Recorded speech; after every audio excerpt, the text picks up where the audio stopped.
Welcome, everybody. What a glorious day in the Pacific Northwest, right? Yay! Well, you know, it's been a glorious day, and it's going to be a wonderful evening because we get to go to the annual university faculty lecture.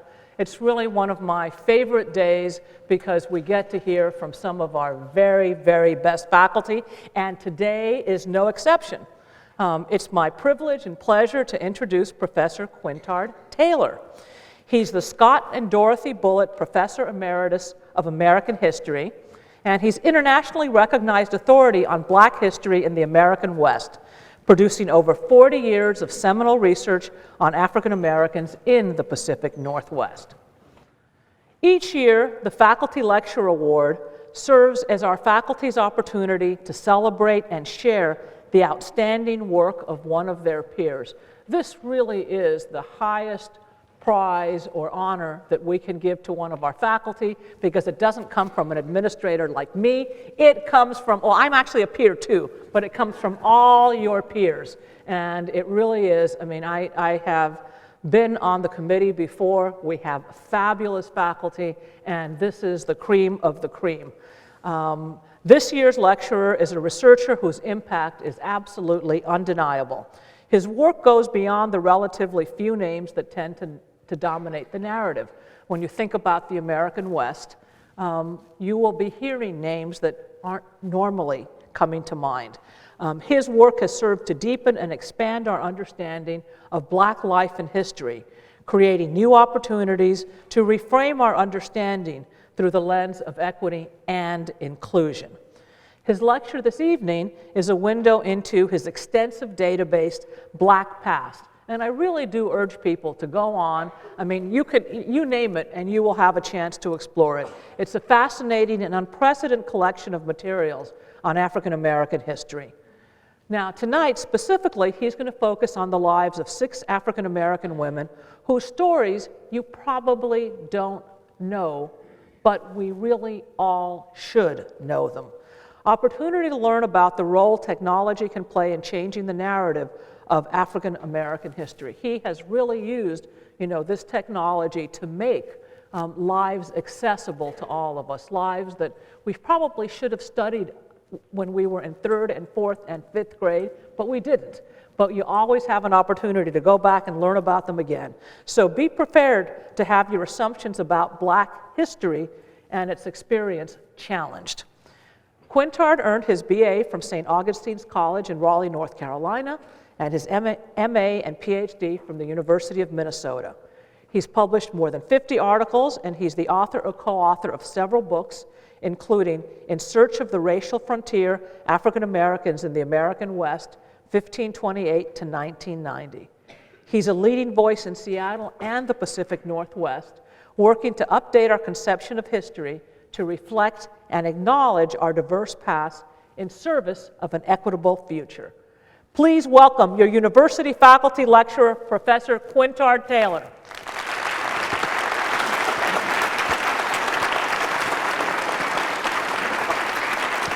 No, thank you.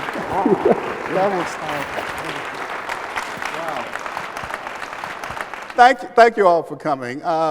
This is not going to be your typical faculty lecture in the sense that I will sort of go over the history of my research and talk about the future research I'm doing, as much as it's going to be an exploration of what I call my passion project. And my passion project is BlackPast.org. And I want to publicly thank the university for helping to launch this site years ago. This is over, 12 years ago now, that we received the first funding from the university. We're a 501c3 corporation now, but the university helped us get started, helped us get established. I also want to say something else as a point of personal privilege. I've actually done a number of lectures in this room, in this auditorium, and I really feel honored and fortunate to have been able to do this. This is probably going to be my last lecture. Matter of fact, if I give a bad presentation, I know it will be my last lecture. but I just want to acknowledge the fact that the University of Washington, and I may not get a chance to say this, the University of Washington has been a wonderful place for me. I've had my best job, my best part of my career here at the university, and I want to thank the president and all who have made this possible for me. Thank you. Thank you.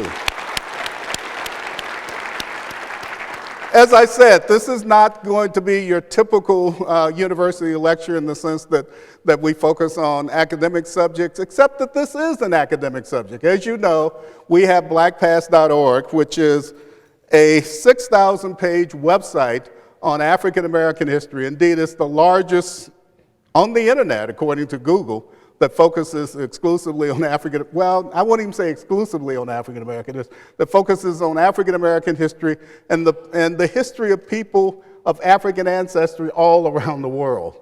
And we started this with the idea that we would take what we do in the classroom, because I've been teaching African American history since 1971, starting out at that other institution, Washington State University, and at a few other places in between, including the University of Lagos. And we've essentially presented that information in the classroom. And the students, including some students in here, have benefited from it. But we wanted to take that information beyond the ivory walls, beyond the walls of the university, and make it available to everyone. And we decided that BlackPast.org was the best place to do this. And so you can see our mission statement. You can see our attempt to provide an education about African American history literally to everyone who has a computer and an internet connection. We were actually surprised. As a matter of fact, we were blown away by the numbers as people began to use BlackPast.org. The website crashed, or at least the facility that held the website crashed the very first day we went up. You can see our numbers. In February 2019, we had 785,000 visitors. We've crossed the 2 million mark in visitors this year, so far this year. And of course, for the life of the website, as you can see, 31 million people. So 31 million people, hopefully not all the same people, have gone back and forth to BlackPast to learn what we have, to learn about the information that we have. And we work on this every single day. And when I say we, I'm going to talk about the people who really make BlackPast work. It's not me. But here's BlackPast by the numbers. You can see the nations, and you can see the cities that are represented. We have a global reach. And when I say we have a global reach, I want you to read the caption here. Since January 1st, every nation in the world, except two, North Korea and the Central African Republic, have sent visitors to BlackPast. Let's see if I can find I don't have my glasses. I think this is the Central African Republic, and of course, North Korea is over here. Those are the only two nations that we know of that have not sent visitors to BlackPast this year, but the North Koreans know about us. Let me explain. Let me explain. We posted this entry on Dennis Rodman years ago, and about 6 months after we posted it, I got an email from an organization that said that they were a North Korean publicity firm, which means they operate with the government of North Korea. And they said they wanted us to know that they were aware of us. They didn't say they liked the photograph that we have of Kim. They didn't say they didn't like the photograph. They just wanted us to know that they were watching us. And so I assume they continue to watch or monitor BlackPast.org, as do probably a lot of other people. And that's good, because they need to learn this history as well. We have our social network. In fact, we have 350,000 visitors, or excuse me, followers on Facebook. I've been told that's more than the number of followers for the Seattle Times. I can't verify that, but I've been told that. We're not doing as well on Twitter and Instagram. We're working on that. This is the man who even more than I is responsible for BlackPast.org. He's George Tamlin. And as you read his profile, let me try to tell you his story very quickly and how it relates to BlackPast. George was my graduate student, and I used to lecture in African American history. And of course, we talk about the leading figures, Martin Luther King, Malcolm X, Fannie Lou Hamer. And essentially, George came to me and said, you know, you're wasting a lot of time talking about the background of all these individuals. Why don't you put the information on your faculty website so that people can read the background and then you can go directly into what they did. And I resisted. I was hesitant for a while, and then finally George persuaded me. And indeed, George wrote the first of what we call vignettes, very short pieces, that most of which we've now expanded.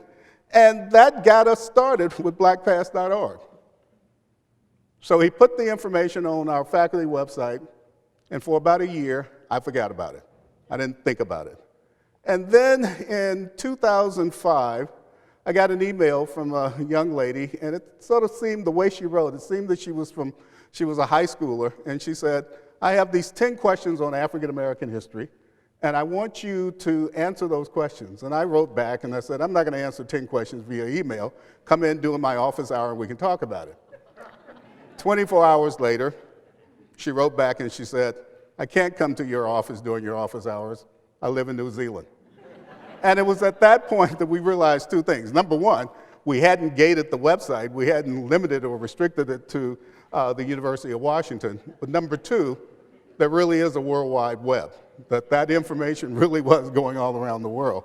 And about 6 months after that, I was contacted by a person who said he was in the State Department, and he said people in Siberia, students in Siberia, learned about BlackPast, learned about your website, because we didn't even have BlackPast at that point, learned about your website, and we want to bring you to Siberia to lecture over there about African American history. We want both your passport number and your bank account number. And I'm thinking, oh, this has got to be a scam. And then I thought, maybe it's not a scam. Ultimately, what happened was that we had some friends who checked with the FBI. The FBI checked this guy out. And 3 months later, I was lecturing in Siberia. And it was a wonderful experience, guys. It was a wonderful experience. It was a life-changing experience. Thank you. Thank you very much. A life-changing experience. And one of the things I began to realize was that people around the world were taking this website, this information on our website, still on our faculty website, taking it very seriously. And so at that moment, we decided that we would come back and create a dedicated site called BlackPast.org. It sort of evolved from that series of lectures. By the way, just one aside, I did mention to some of the students in Siberia that the Pacific Northwest had once been claimed by Russia. Their response was, we know and we want it back. So on February 1st, 2007, BlackPast.org officially launched. Some of the founders, you can see some of the founders there. These were the people who, for the most part, still have some affiliation with BlackPast to this day. This was our very first homepage. Hope you can see it, hope you can read it. Those planes are the Tuskegee Airmen flying. They're on a training mission. And you can see how we outlined the material, how we presented the material at that particular point. We decided we would do something similar to, but not quite the same as Wikipedia. We would have encyclopedia entries. And the encyclopedia entries would be, unlike Wikipedia, they would be written by people that had significant knowledge, or we hope significant knowledge about the subject, if not about African American history in general. And in order to ensure that they have credibility, we would put their photograph and their profiles on the website. There was some pushback to that, but we did it anyway.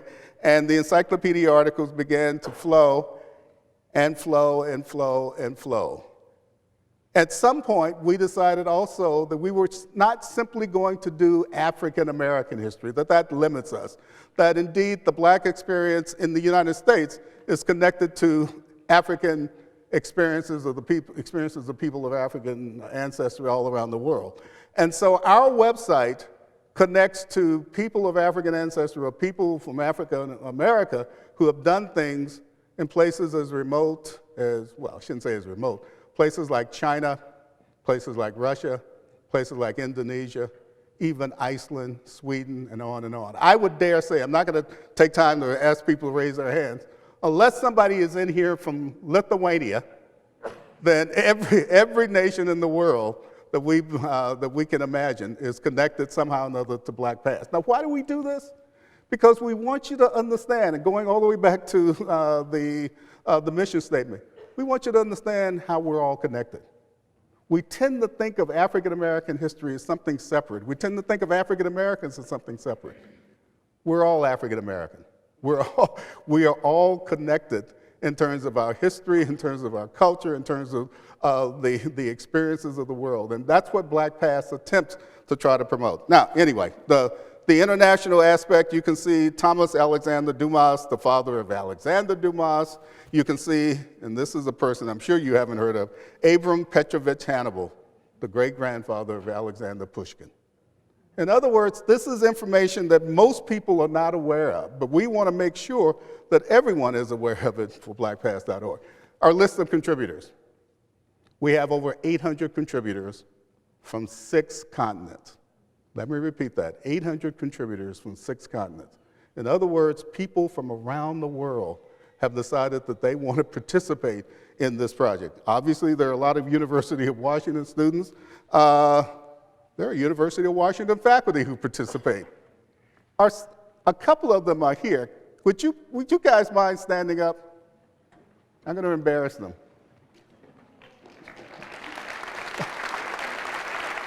Black history is all around us, and the people who write about African American history are all around us as well.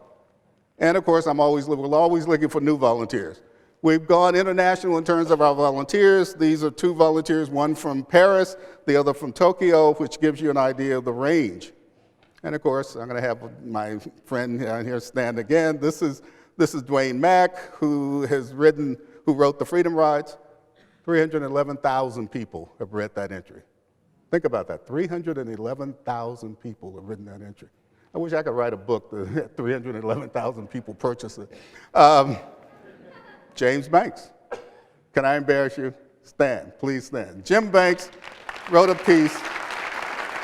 I hadn't meant to say this, but he's in the audience. Jim Banks, as you know, is the international authority on multicultural education. And we don't, no one takes a front seat in front of him in terms of that endeavor. But he wrote a piece for us. Now, again, I hope I'm not embarrassing you, but he wrote a piece for us called I Remember Brown, which discussed how he responded and how his community responded when the Brown v. Board of Education decision was handed down in 1954. And it's a remarkable document, and it just exploded on BlackPast, and people learn about how that experience shaped him and shaped his community, and ultimately how it shaped the entire globe. That's what we do, and that's part of this business of redefining, reshaping what we call African American history. We go for not necessarily the obscure, but the things that are not necessarily known. Everybody knows about the Greensboro sit-ins in 1960 that sort of established the main civil rights movement of the 1960s. How many of you heard of the Greensboro Massacre?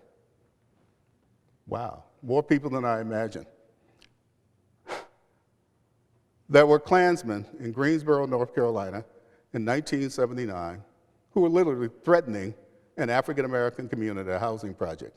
And a group of people decided that they were going to stand with the African Americans and fight back against the Klan. And the Klan came to arm, and these 5 people were killed. You can see their names. How do I do this? I hope you don't mind. The 4th person on that list is Cesar Cauce. He was a brother of our president. He was the brother of the president of the University of Washington. These are people, they aren't all black, but these are people who were willing to give their lives in defense of black people, in defense of black bodies. I mean, that's got to be part of our history, and that should always be remembered. Global African History Speech, we have speeches, we have hundreds of speeches, including speeches by people of African ancestry all around the world. I'll go quickly on this. We have primary documents. Every major Supreme Court decision affecting African Americans is on BlackPast, going all the way back to 1839. Many major state court decisions are there as well. I don't think there's another resource out there that covers more information. African American history timelines. As you can imagine, these are extremely popular, especially around exam time. Perspectives articles. This is the article that Professor Banks wrote, or typical of the article that Professor Banks wrote. These are articles written by academics that go deeply into an exploration of the history of a particular subject, or talk about something as people witness. One of the folks, I'm taking too long on this, but I gotta say this. I don't know how many of you remember Professor Tom Presley. Very few. Tom Presley was a longtime historian. He wrote for BlackPast. He wrote one of his last pieces for BlackPast. Now Tom Presley was known as a historian of the American South, okay? That was his area of expertise. People knew him all over, or academics knew him all over the country as that. He didn't write about that for BlackPast. He wrote about his witnessing a lynching in Obion County, Tennessee, when he was 13. That was the first time he had ever written about that lynching. And we posted it on blackpast.org. And as Tom later attested to, eventually people from the BBC came over doing a documentary on lynching, and they came to interview Thomas Presley. As he said, no one had ever interviewed me on all of the history that I had written on the South, but they came and they interviewed me about that lynching story. In other words, that's the kind of thing that we'd like to do, that we hope to do, in terms of changing the dynamic or expanding the dynamic in terms of what we understand as African American history and the history of people of African ancestry all around the world. We have links off-site. TeacherServe, this is Freedom Story. This is from the TeacherServe website. We have hundreds of these. This is a fun one. This is the Atlanta Daily World. I don't know how many of you know this, but the Atlanta Daily World is one of the few black newspapers that's published on a daily basis. If you go to blackpast.org, you can click on the link for the Atlanta Daily World, and you will see today's front page.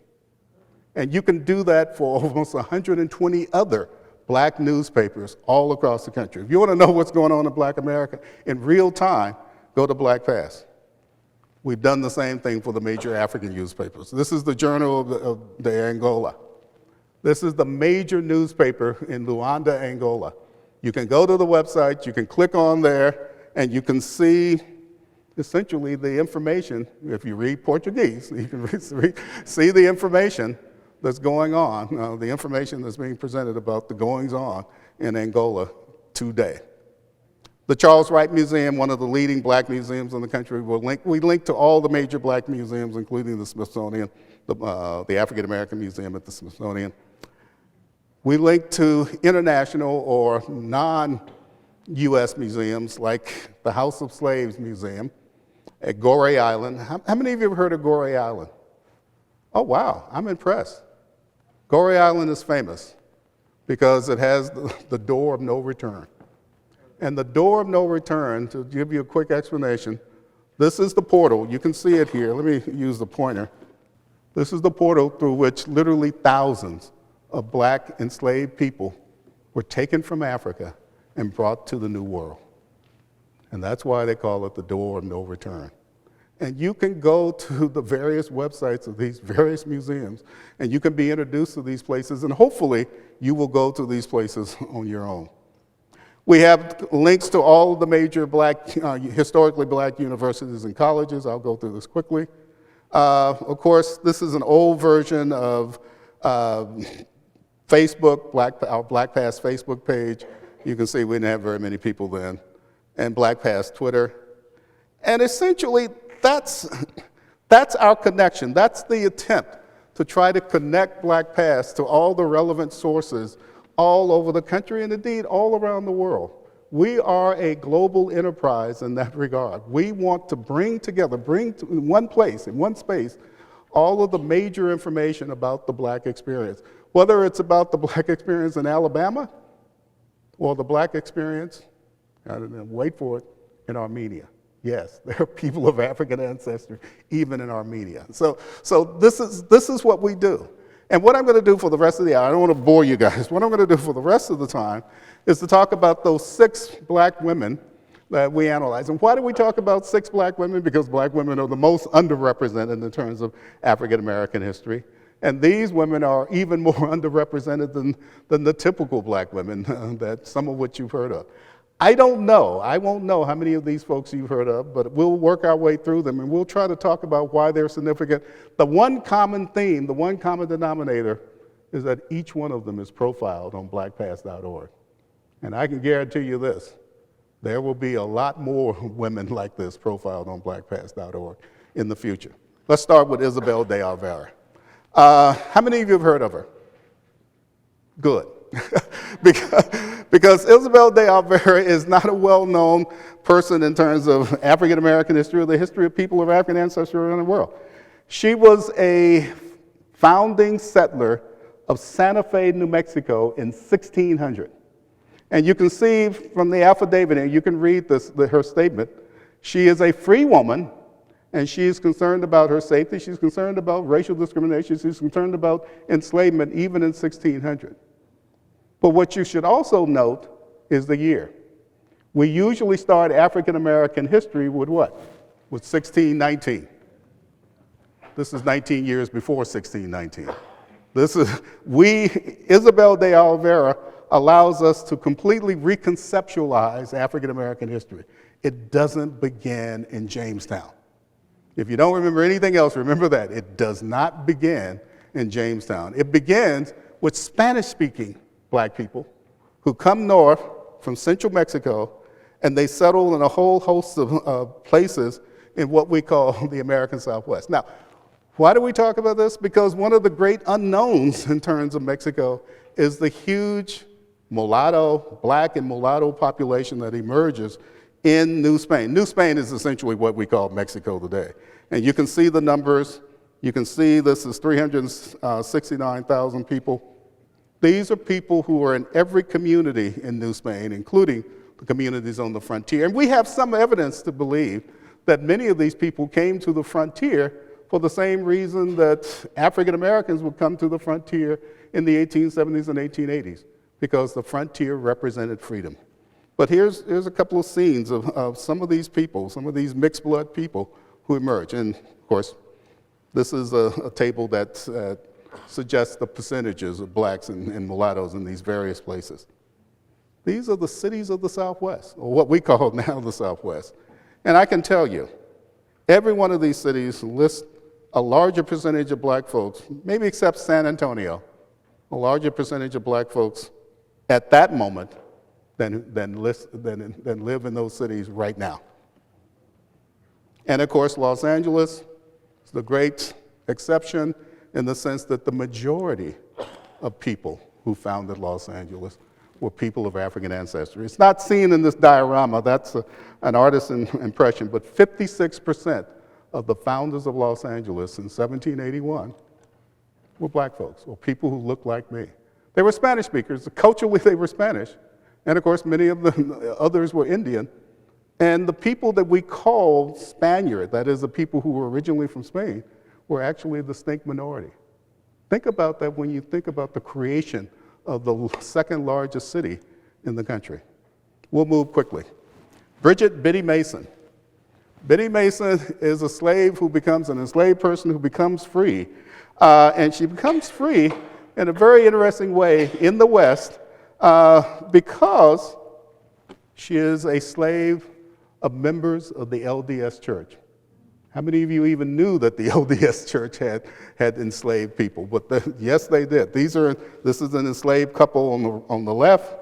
The person on the right is Green Flake. How many of you have heard the story over and over and over again about Brigham Young coming to the Salt Lake Valley saying, "This is the place"? Yeah, he did that. But he did that after Green Flake actually saw the valley and reported back to him. In other words, this is the history that does not get told. Now, I want you to take a look at this. I want you to dive deeply into this. This is essentially the slave code for Utah. You can see how different it is from the slave codes in the southern states. Nonetheless, Bridget Biddy Mason was a slave. She didn't like being a slave. And she decided to use her being taken to California. This is a long and complicated story. I'll try to do it quickly. You know that the new headquarters for Zion was established in Salt Lake City, but the LDS Church also planned to bring people of LDS faith from around the world to Los Angeles, and then to have them come overland to Salt Lake City, what would be Salt Lake City. And as a result, the Mormons created two cities in the Southwest that you're probably not, well, you probably are familiar with. One was Las Vegas. Okay, yes, I know, that seems like a contradiction. One was Las Vegas, and the other was San Bernardino. And Bridget Mason and her kids were going to be brought to San Bernardino to help to establish a presence there that would facilitate this migration of Mormons from the sea, from the Pacific up to Salt Lake City. But she had other plans.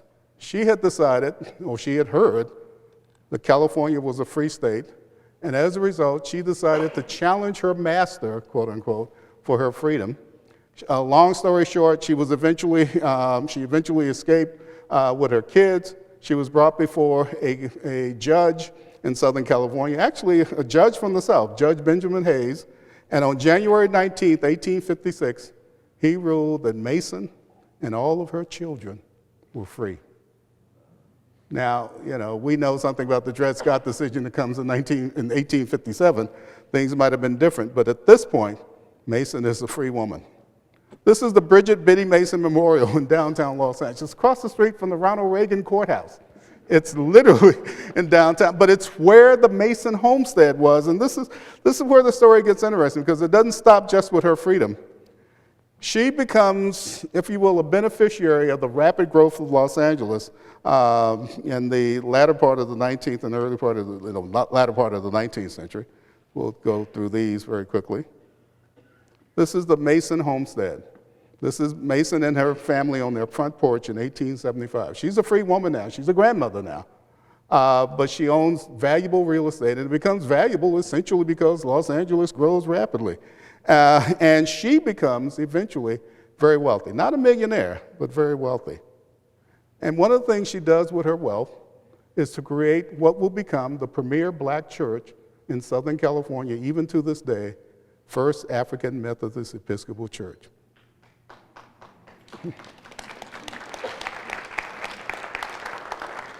I think you know these guys on the right there. Now, this is her legacy.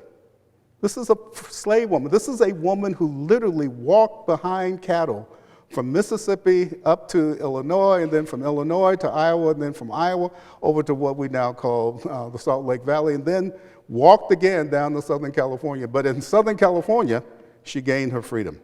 And once gaining her freedom, she began to change the lives of not just her own family, but a lot of the early settlers in Los Angeles. This is the Mason Owens block. This was the old Biddy Mason homestead that's now built up because Los Angeles is growing. And the story ends, or at least we'll end the story, with Robert C. Owens. By 1920, because of the Biddy Mason legacy, he had become one of the wealthiest probably the wealthiest black man west of Chicago. He was a friend and confidant of major political figures, and on and on and on. The ultimate success story, 1929 comes, the stock market crash comes, he's wiped out. And that's the end, that's literally the end of the economic legacy of the Mason family. Let me talk about a third person that you probably haven't heard of, Harriet H Redmond. She's from Oregon, she's from Portland, Oregon. And essentially, well, this is Portland in 1920, and essentially she becomes part of a movement that most people don't recognize as being influenced by black folks. That's the national suffragette movement, especially in the West. Yes, there were black suffragettes in the East, in New York and Boston, but very few black people became major figures in the suffragette movement in the West. And of course, women's suffrage was controversial. This is the Oregon campaign in the year 1912. There was a lot of pushback, as you can imagine, from men who didn't want to see women having the right to vote at that time. And nowhere was this more in evidence than in black churches. And I'll come to that. I'm getting a little bit ahead of myself, but let me list these three. These are the three major leaders that emerged. Everybody's heard of Abigail Scott Duniway. She is by far the center of the movement to bring about voting rights for women in Oregon. There's Emma Wold, who headed the college associations, the Equal Rights Association. Then there's Harriet Redmond, this black woman, who essentially was always working class. Harriet Redmond created the Colored Women's Equal Suffrage Association Equal Suffrage Association. They met at Mount Olive Baptist Church. Sometimes they met with the approval of the minister, sometimes without. There was a lot of pushback from a number of black male leaders, but they persevered. And as I said, she became one of the three most important suffragettes in that campaign in Oregon. I want you to just take a moment and read what her biographer said about her. Juanita Jewell Shanks. I was supposed to ask this at the beginning of every new person I introduced to see how many people have heard of. How many of you have heard of Juanita Jewell Shanks? Jewell Shanks Craft, I should say, because that's her married name. Wow, no one. That's good, because I hadn't heard of her as well until she was brought to my attention because of BlackPast. She was the ultimate political activist, particularly in Texas. She took on some of the most powerful forces in that state, and she won. This is a young Juanita Jewell Shanks. She was born in Austin, Texas. Eventually, she moves to Dallas. Let me say this, Dallas probably has the worst reputation of any of the Texas cities in terms of racism in the 1920s and 1930s. There were black men and one black woman who were lynched in the city limits of Dallas, including one who was lynched in downtown Dallas. We usually think about lynchings as happening in rural areas. This is Dallas. This is a major city. And this is the kind of situation that Kraft stepped into in the 1920s. She was very concerned about segregation. This is Deep Ellum, which was the ghetto, quote unquote, for Dallas. And she was concerned about a whole host of issues, as you'll see in a minute, including segregated Dallas streetcars. She was one of the first to organize the campaign against the streetcars. But even more than that, she was one of the first to organize to get black men and black women the right to vote in Texas. Black people could not vote in Texas. She helped to initiate the lawsuit that eventually went to the U.S. Supreme Court. And as you can see, in 1944, the U.S. Supreme Court sided with her and her supporters and ordered the end of the all-white Texas Democratic primary. This broke the back of voting discrimination in Texas. Now, I'm not saying that it ended in Texas. Some can argue that it still happens in Texas. But it certainly broke the back of the major campaign to keep blacks away from the polls. If that wasn't enough, she becomes close to, as you might think, with national NAACP officials, including Walter White. And of course, there's Thurgood Marshall on the back row there. Because of her efforts, there's another case that goes to the Supreme Court. This is Sweat v. Painter. She's not the only one involved in this, but she is the leader of the statewide NAACP, and so she plays a pivotal role in this. This is a U.S. Supreme Court decision in 1950 that integrates the University of Texas Law School and begins the process of desegregation for all the schools in the state of Texas. This is a woman who was involved in two major Supreme Court decisions that would essentially challenge racial segregation in America. That's not enough. She was involved in protests in the 1950s, including picketing the Texas State Fair. The Texas State Fair had Negro Day.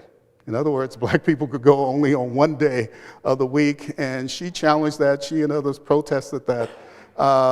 That policy was eventually changed in the 1960s with the Civil Rights Act. This is Juanita Shanks Craft as the first black member of the Dallas City Council. She's elected at age 74. In other words, she was in the struggle. She was in the campaign for racial justice all of her life. And even when most people have retired from that campaign, she was still involved. This is her home, which is now a museum in Dallas. And I want to show you a statement from a description of the home. Well, I'll just let you read this. This is a long quote.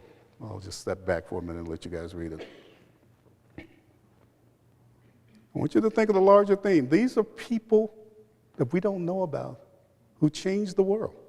Certainly who changed America, who changed the lives of everybody sitting in this room, because we're all affected by the changes that were brought about in the 1940s and 50s and 60s. I'm here today in part because my family got the right to vote, in part because of people like Juanita Craft. Next to the last one, Rachel Beno, another courageous figure. Again, how many of you have heard of her? Okay, good. I'm doing well. Rachel, no, you can see the basic information. She's the first black woman elected to public office in Colorado. She was elected in 1965 when she was elected to the school board. But her campaign for racial justice actually begins long before that. She moved to Denver, and after she moved to Denver, she lived in what is now Northeast Denver. And if you guys know anything about Denver, that's the ghetto, that's the segregated area, the old 5 points that they've expanded. And in 1960, she noticed that there was a new elementary school going up, Barnett Elementary School. You can see it's still there in Denver. She noticed that it was going to be an all-black school. It was going up in an all-black or segregated neighborhood. And essentially, she argued that that would perpetuate racial segregation, not just in Northeast Denver, but all over the city. And so she was elected to the Denver Public School Board, at least in part, to try to challenge that racial segregation, to try to challenge the patterns of segregation, not just in housing, but also particularly in terms of the schools of the city. This is Rachel Noel on school segregation. This was her position in the 1960s while she was on the school board. She got nowhere. She was one voice crying out against the other members of the school board who essentially were complacent about the situation involving segregated schools. I don't even know if they even recognized that there were segregated schools. And then the King assassination happened. And all of a sudden, complacency was lifted, at least for a while. The King assassination affected her and indeed affected people in Denver and people all over the country, in fact. And the upshot of this was on April 25th, just less than a month after the King assassination, the Denver School Board, which had been resisting racial integration of the schools for a long, long time, decided that they were going to adopt the Noel Resolution. And this was her resolution, or the resolution that she authored, that called for the desegregation of the public schools in Denver. This is the first time this has happened. And essentially, in the process, to try to change the racial dynamic for all of Denver. Denver School Board Resolution number 1490, the Noel Resolution. This is one section of the resolution. I just want you to read it because it references specifically Dr. King and his assassination. So there's an outpouring of goodwill. So there's a sense that something's now going to happen, that there's going to be an end to segregation in Denver. You can see what she said.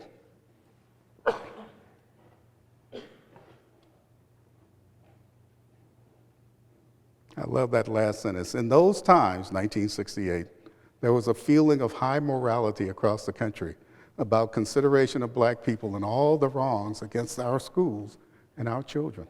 In other words, something was happening with the Noel Resolution. And she got support. You know, this is the beginning of the struggle for desegregation of the public schools in Denver. But there was also opposition. These are buses burned in Denver. You don't usually think about this in Denver. You usually think about this in the South. And of course, you can see what she says. Everyone associated with me, well, you can read it yourself. But you can see there was a violent reaction in Denver. I think this surprised a lot of people because Denver wasn't the Deep South. Denver wasn't the South at all. And yet there was a huge pushback against racial desegregation. She and the school board persevered. The case, they took the case to all the way to the Supreme Court, or at least I should say, someone who was in opposition to school desegregation took the case to the Supreme Court. And the Supreme Court ruled that essentially the Noel Resolution should be upheld. In other words, they supported the desegregation. The Supreme Court supported the desegregation of schools. Understand the significance, as you can see. This is the first major Supreme Court decision involving desegregation outside of the South.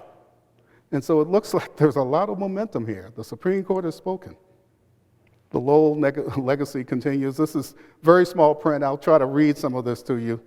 Noll is appointed assistant professor of sociology at Metropolitan State College. Eventually, in 1981, the college establishes the Noll Distinguished Professorship, to honor her. In 1976, she's appointed to the Colorado Board of Regents. She's the first black person appointed to the Board of Regents. 1990, she receives the Martin Luther King Humanitarian Award, and on and on and on.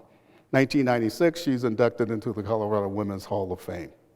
2013, this is after her death. The Rachel B. Noll High School was opened in Northeast Denver as a consolidation of 5 schools, including the former Rachel B. Noll Middle School. What's wrong with this picture? What's wrong with this picture is that she worked her entire life, or most of her life, to try to bring about desegregation. And the upshot of this is that the Denver School Board located schools, black schools, in the segregated Northeast Denver community. In other words, nothing had really changed. We like to believe, we historians, and I think the general public likes to believe, that somehow or another history is always about the line toward progress. And in many instances, history does show how we progress. History can also show how we don't progress.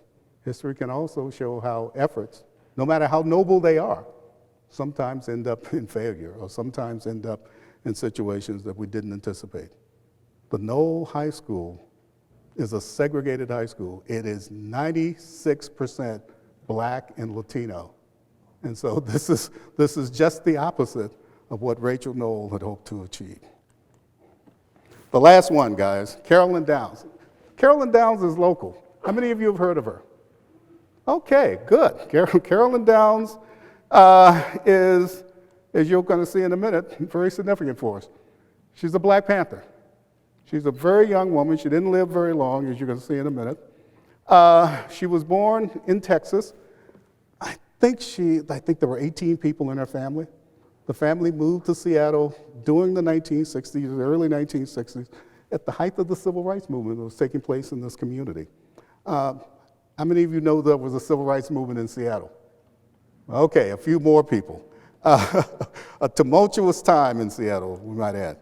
And at the end of the 1960s, we see the rise of the Black Panther Party. And of course, the Panthers operated on this campus, as you can imagine. And of course, the Panthers will begin to establish a variety of programs that have nothing to do with their image as people who were confronting the police. You probably know the famous statement by J. Edgar Hoover saying the Panthers are the most dangerous element, and I'm probably fluffing the exact quote, but essentially the most dangerous element in America. He was talking about not the Panthers as those guys who were, with shotguns confronting the police. He was talking about the Panthers as organizing programs like this, the free breakfast program, because this would have a far greater impact, as he knew, and as the Panthers knew, on change in America. This is the first free healthcare campaign of the Black Panther Party. This is free healthcare. This is the free healthcare clinic in Oakland, the sickle cell anemia testing in Oakland. But let's bring it back to Seattle. Carolyn Downs, at the age of 17, becomes a volunteer for the Panthers. And what does she volunteer to do? She volunteers to try to do whatever she can to bring health care to the poorest of the poor in Seattle. That's going to be her life's work, even though that life is going to be cut very short. We don't talk about women in the Black Panther Party. We don't talk about nearly enough. At one point, something like 1/3 of the members of the Black Panther Party here in Seattle were women, were black women. And these are some of those women. And Carolyn Downs, by 1974, had actually joined the party. In 1974, I'll let you read this. You can read. Carolyn Downs is involved in the effort to bring a permanent clinic for poor people to Seattle. And I think what is a major irony, in 1977, they received money from the federal government to set up this clinic. In other words, they are successful with getting money for this clinic for poor people. And of course, you can see down here, Downs dies of cervical cancer in 1978 before the clinic is established. This is that clinic. How many of you have seen this building? I don't know how many of you knew the history of it. This is how it was established. This is how it was established. Patients at the Carolyn Downs Family Medical Center. Ironically, most of the people who were treated are not even black. But I don't think Downs would have cared about that. She cared about essentially providing health care for poor people. And I'm going to segue here. This is going to be a stretch, but I want to see if you can make the leap with me. The Downs Panther legacy. She called for health care for all. She called for, if you will, the government or somebody providing health care for free for the poorest people in America. And where are we today? We're still debating those issues. And of course, you can see the 2020 presidential candidates who are taking an important step toward that with Medicare for all. In other words, this is the Carolyn Downs. Now, I don't leave this building thinking that I said Carolyn Downs is responsible for these positions. She's not necessarily. But it's people like Carolyn Downs and her work and their work that eventually lead us to the conversation that we're having right now. That's what I mean about the influence of all of these women. No, you don't know these women. I didn't know these women. Let me be clear. And I've taught African American history for almost all of my life, since 1971. But these are women who are significant. These are women who, through their actions, changed their communities, changed the lives of a lot of people, changed America, certainly changed the West, and changed America for the better. Thank you very much.